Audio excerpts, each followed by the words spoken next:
If you take a look at the front of your bulletin, you will see a beautiful painting by Peter Paul Rubens from the early 17th century entitled, "Render unto Caesar what is Caesar's." That's the gospel that we heard today from the Gospel of Matthew in the 22nd chapter. And as Christians in the world, we are to be like Jesus said to his disciples. Be in the world, but not of the world. To be in the world, but not of the world. And yet, being in the world, we still have to pay our taxes, right? Otherwise, the tax person comes calling to render unto Caesar what is Caesar's. But also, to render unto God what is God's. And that's a dance that we do, don't we? Living in a world that sometimes is difficult. So I love that picture here, this beautiful light on Christ. And, you know, when the folks that were always trying to entrap Jesus, they would ask him these questions and they would want an answer. So they could then say, well, see, you said this. But what does he normally do? He turns it around and asks them a question, right? And allows them to kind of get into more the right side of their brain in order to try to find out what he's talking about. And so I want to talk about our walk through life as we render unto Caesar what is Caesar's, and as we render unto God what is God's. And one of the ways I want to do that is to share with you, and I don't know if I've ever told you this before, but after I left Bank America as a bank officer and loan officer and bank manager in 1993, I felt that I wanted to become a psychologist. So I did a year of pre-doctoral work at UTA in Arlington in 1994, studying psychology, thinking I was going to apply to doctoral programs to become a psychologist.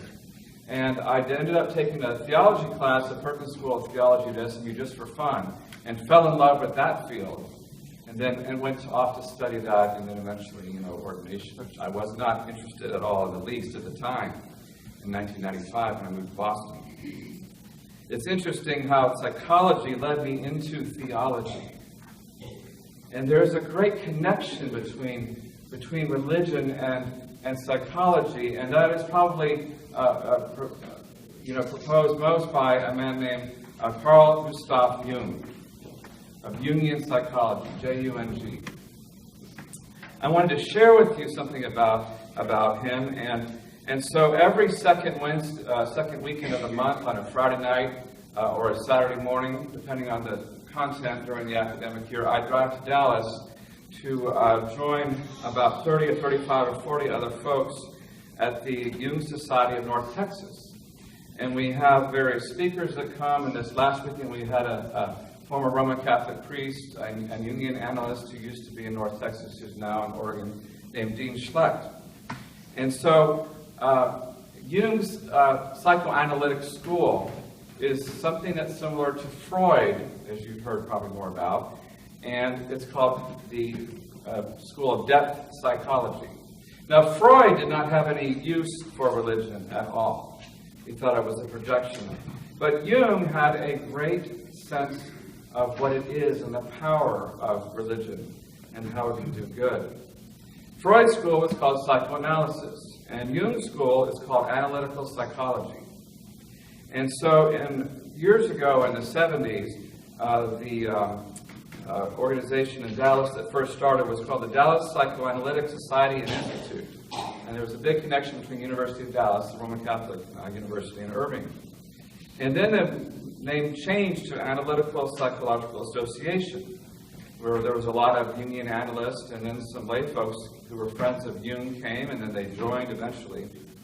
And Maureen Lumley, who is the past president of the organization, says that the friends of Jung, they're kind of, the reason they exist is she says that analytical psychology and the Jung Society are in the business of creating an environment conducive to soul making. Soul making. And each piece of soul that is recollected or recollected through our efforts and studies increases not only the depths of our own souls, but like pebbles in a stream, spreads out and deepens the soul of the community and ultimately the soul of the world. In this way, over time, we participate in the creation of our own myth, our own story, our own experience. And so Jung, who was studying in Zurich, and there's still the very famous Jung Institute in Zurich, and a lot of Episcopal priests find themselves interested in that field, and as I am, and they sometimes go off and study in Zurich and so forth, or become a Jungian analyst or whatever. And if you've been to Houston, there is a huge Jung Institute of Houston, much bigger than the one in Dallas, and it's very famous. And there's Jung societies all over the U.S. There's one in St. Louis, in California, and D.C. And I found out in my research of the history of the Dallas chapter that even in the mid-'80s, St. Luke's, where I worked in Dallas at Preston Royal before I came here, also was hosting the Jung Society, and it had a counseling center there, Crossroads. And so the kind of thesis statement of the Jung Society is that it's a non-profit community of people committed to maintaining a public education forum for the exploration of Jungian thought and concepts through affordable conferences and classes and lectures and book studies and seminars and workshops and networking. And so anyone is invited, and I would invite you, if this is something that speaks to you, to come and join us on the second Friday of the month and the second Saturday. You can go to jungdallas.org, J-U-N-G, jungdallas.org, if you really want to check it out. And the symbol of the Dallas chapter, or the North Texas chapter, is, I don't know if you can see this, it's a labyrinth. And it's very timely because the Boy Scouts just finished doing the path, the brick path, that you bought the bricks to the labyrinth. And I would encourage you to go check it out after church. It's beautiful. And in psychology, labyrinths, through a psychological lens, could be understood as representing a descent or a movement into the unconscious. Descent or movement into the unconscious. And one of the things that Jungian psychology does also is to do an analysis or reflection or a study of your dreams. So when I was under Jungian analysis in Boston in '96 and in Miami in 2001, I would go into my therapist and talk about the dreams that I had and what they meant. And I had, one time I dreamed a bunch of water in the front yard of my house in Dallas, and he said water represents the subconscious. And there was an alligator in the water in front of me, and I was trying to climb over the tree to get in my car to go, and he said the alligator is something that you're worried about and scared about, and what is it? It's really awesome stuff. I'm really into this. How many of you have ever done any Jungian study? Okay. Now, what I'd love to do is in the spring is to have a dream study group to begin here at St. Martin's, where you could begin journaling your dreams and what they mean and what is coming up from your subconscious, or what the Spirit is saying and how that comes about in your life. And so I would encourage you, if you're into this and interested, to have a little journal by your bed or some piece of paper or pen, and to begin immediately when you wake up to write down what your dreams were and when they were. Put the date. And then if you want to, keep an eye on our web postings about having a dream study group in the spring. And in psychology and religion, we know that there is some kind of ineffable something taking place in our lives. And we try to put a framework around it to understand what it is. And within a theological point of view, or a theological lens, religious lens, one of the priests, Gene Baker, who wrote this history of the Jung Society, who's the priest in Dallas who was ordained, I think, the year I was born, he says that he loves how the symbols of religion, the metaphorical language of religion, the rituals of the institutional church provide greater depth, because Jung pointed out the importance of these things for the wholeness of the psychological life. So in a way, he says that you cannot really be whole unless you are aware of what's happening in the world of God or religion. And so depth psychology is kind of a pathway to individuation. And so what I would like to do today, if it's all right with you, is to do an exercise with you. And I would like you to get comfortable in your seat. And if your feet are crossed, I would recommend that you uncross them because that can cut off blood circulation. And I'm going to do a meditation with you, a Jungian meditation with you that was done by this fellow, Dean Shecht, last week in Dallas at the Jung Society. And so I'm going to sit down because it's easier to do that.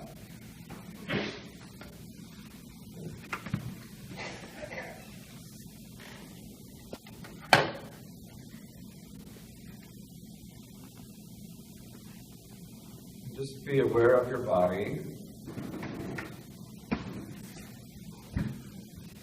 This is also can be called an active imagination exercise.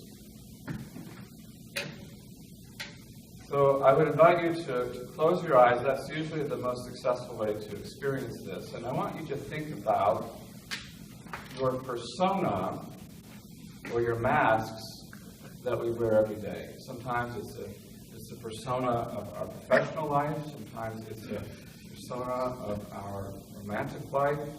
Sometimes it's the persona of our personal life, our family life. And one of the things that we do as folks, before we get into kind of a deeper consciousness, it's what's called theory of the mind, where we create stories about other folks and judgments. And we have to, in a way, because of the fight or flight. On Maslow's hierarchy, we have food, clothing, and shelter. Then we move up to fight or flight, and we have to protect ourselves from the saber-toothed tiger and all that. That's in our DNA. But what Jung talks about is moving deeper into a place of truth and love. I want you to think that you're standing at the top of a stairway. There's about 10 steps down to the bottom. And I'm going to count down from 10 to 1 and invite you to slowly move your way down into a deeper sense of consciousness. 10, 9, 8, 7, 6, 5, 4, 3, 2, 1. And now you are in a beautiful alpine meadow with mountains all around, with blooming flowers in the meadow, and birds buzzing around. And so smell the flowers and hear the birds. Feel the stillness.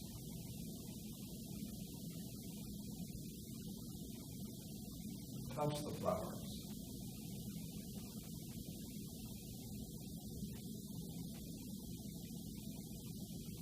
In this beautiful meadow, you will notice off to the left-hand side a building. Walk over to that building. There's a door. So slowly open the door handle. And inside you will find a long hallway. About the width of this aisle here in the church. And at the very end of the hallway, you can't quite tell what it is, but there's a bright light. And as you begin walking down the hallway, you'll notice on either side of you, every 10 feet or so, there's a little alcove, about waist high, an alcove about 1.5 feet tall, about 8 inches deep. And in each alcove, there's a mask that's sitting on a metal stick. And these are our personas. So go to the first mask, look at it, look at what color it is, what shape it is, pick up the mask, see what it feels like, what it smells like. If you want, try on the mask. See how it feels.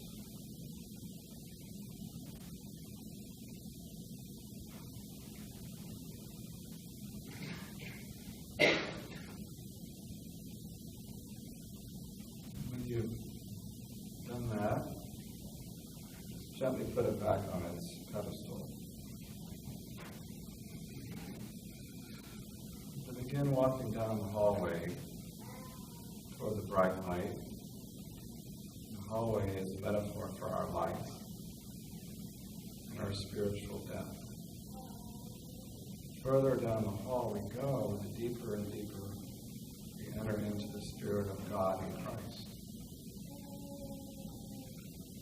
To come to another mask, maybe on the other side of the wall, go over and pick up that mask. Try it on.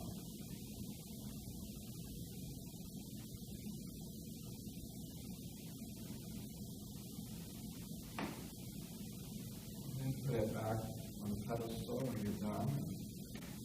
Keep on moving down the hallway to the light. As you're getting closer to the end of the hallway, you'll notice that there is this bright light, which is what is called the authentic self, or authentic self. Or another word is the divine child. And now, next to that light, you'll see Jesus standing there, with his arms outreached toward you. And you'll feel this warmth, love, and compassion, and kindness, and acceptance.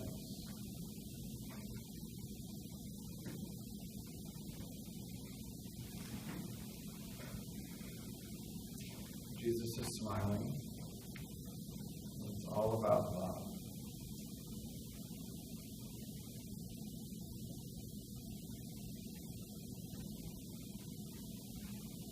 And as you are walking toward him, you might see another alcove, and you might want to try on that mask.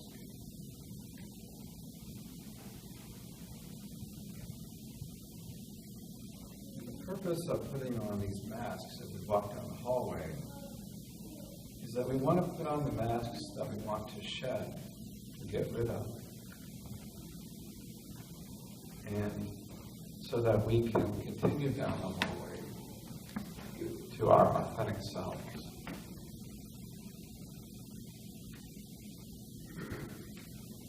Moving into a deeper consciousness.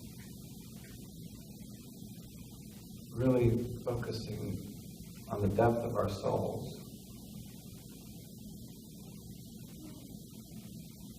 And our spirit, which is even deeper than our souls. We find wisdom as we walk down that hall. Unconditional love. That we are the divine child of God.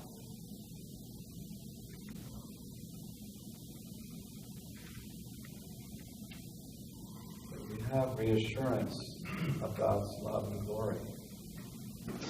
Just like Moses in our first reading, God promises us his presence and favor through grace and mercy.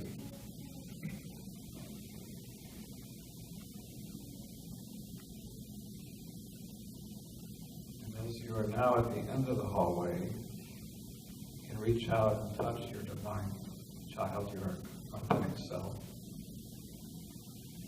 And you can touch Jesus as well.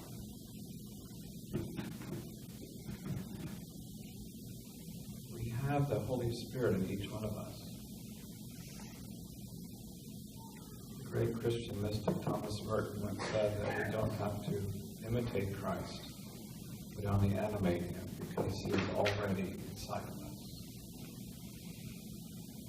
And the light in you connects with your authentic self and the light of Christ.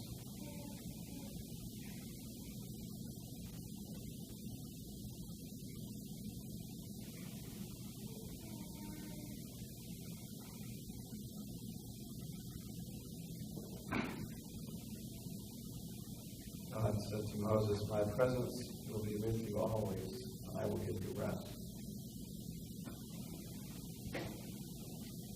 Later he says, "Take my yoke upon me, my burden is light."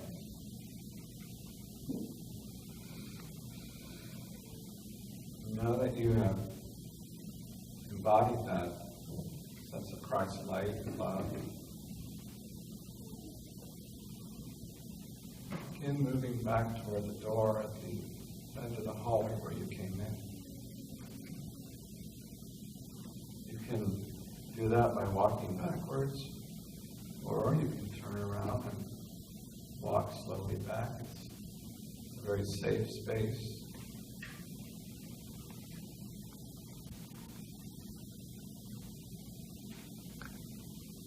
As you're walking back, you're passing the masks, our personas that we try to shed.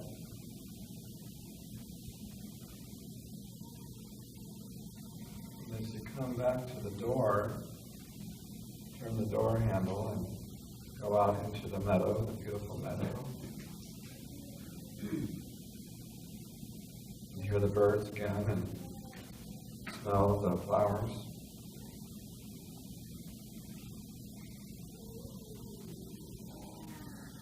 Go back to where that first step is and begin climbing those 10 steps.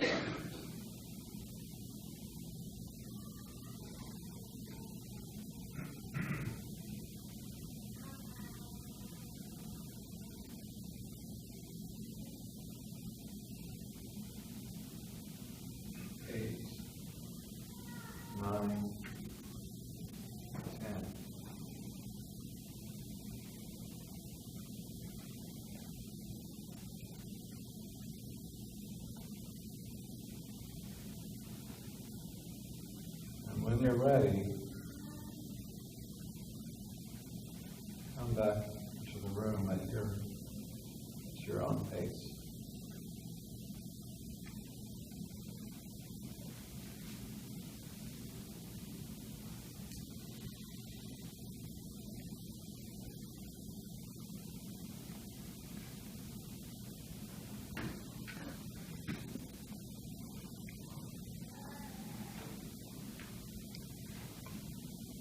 This exercise of an active imagination is one that helps us to wrestle with giving to Caesar the things that are Caesar's, giving to God the things that are God's.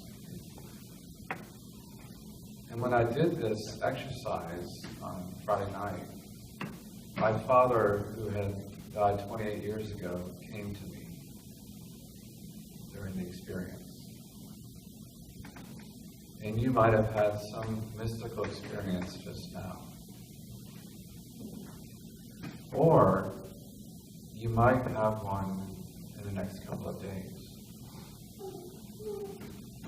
After an experience like this, focus on your dreams and see where God comes to you in your dreams.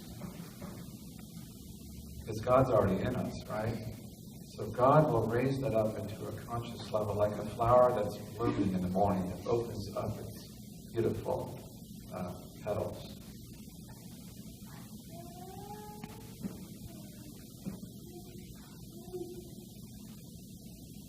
And again, if you have dreams, try to journal them or write them down when you wake up so you don't forget. And save those.